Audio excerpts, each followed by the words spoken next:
Mga R&B, di ba? Pag Tagalog at English, parang pareho. Ito magkakasya pag-ibig ko sa'yo matitero. Hindi nanonood siya eh. Hindi, kaya ako lang natutuwa kasi, di totoo lang, at alam niyo, si Billy Joe, nag-text sa akin eh. Hindi, tumatawag. But anyway, na-appreciate na itong programang ito. So, for someone na nabibigyan ka ng respeto, binabalik ko yan eh. Huwag kang magalala, Billy Joe. Darating ang time mo na magsosolo ka. Kasi you have it already. Nakukuha mo na eh. Di ba? Diba? Feel mo. Pero tanda mo, yayakapin mo yung mga mahirap. Dahil doon mo mararamdaman kung ano yung mga binubulong nila araw-araw. From ABS to TV5 until now. Hindi ko kinakalimutan yan. Kahit na mayroong social distancing, pasensya na kayo, iniingatan ko kayo, pero nandun pa rin yung concern, puso mo sa mga taong mahihirap. Importante yon. Hindi kailangan sikat ka, hindi kailangan famous ka. Kailangan busilak ang puso mo sa mga taong lalo ka mamayan. Ang fans nandyan. Pero tandaan mo to ha, dapat yung fans hindi ka lang hinangan, minamahal ka habang buhay.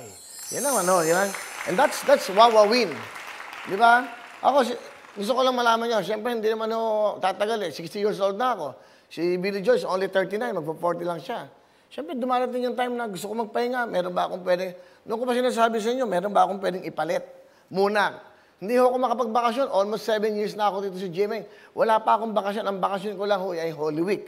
Di ba? Pag nag-reflect, pag may wala talagang totally, nagbakasyon ako na matagal, tapos wala. Pabalik ka kagad, kailangan mo ba dahil may show ka, everyday live. And this is live. Live ho ito eh. So yung kaya, sa buhay, basta hanggat masaya ka, stay ka. Pag hindi ka na masaya, bigay mo na yung kasiyahan sa sarili mo. Di ba? Mariposa, pag sa masaya ka, stay ka. Pag hindi ka na masaya, marami pa namang nandyan para sa'yo. Ha? Ako bahala sa'yo, relax ka lang dyan. Itong programang to, ilan lang kaming host dito, ilan lang palang staff dito. Pero walang, yung harmonious eh.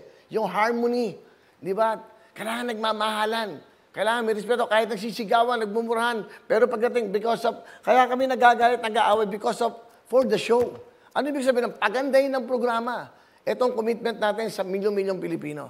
And after that, walang personal. Yakap na, kain, wine na kayo, kain na tayo. And that is what you call being professional. Yun lang naman yan eh. Di ba? Ito importante, di ba? Di ba? O nag-text siya, nanonood siya, yes po, pangako ko po yan. Di ba? Pero yung touching kasi na parang gusto niya yung yung ginagawa mo, ganun din ang gawin niya. Alam mo in the future, di ba? Ako dito ako nagsimula, lunch date eh. Kay Direk Randy Santiago, sidekick niya ako. Dito ka rin simula, kay Kuya James. Di ba? Alam mo, di ba? Di ba? Ang yan ang history. O Willie, Billy, di ba? Para pa tayo magaling kumanta. Sumayaw, di ba? Di ba? O, nag-text siya, Big Lima, yan daw yung To The Hustle. Team song ng commercial dati.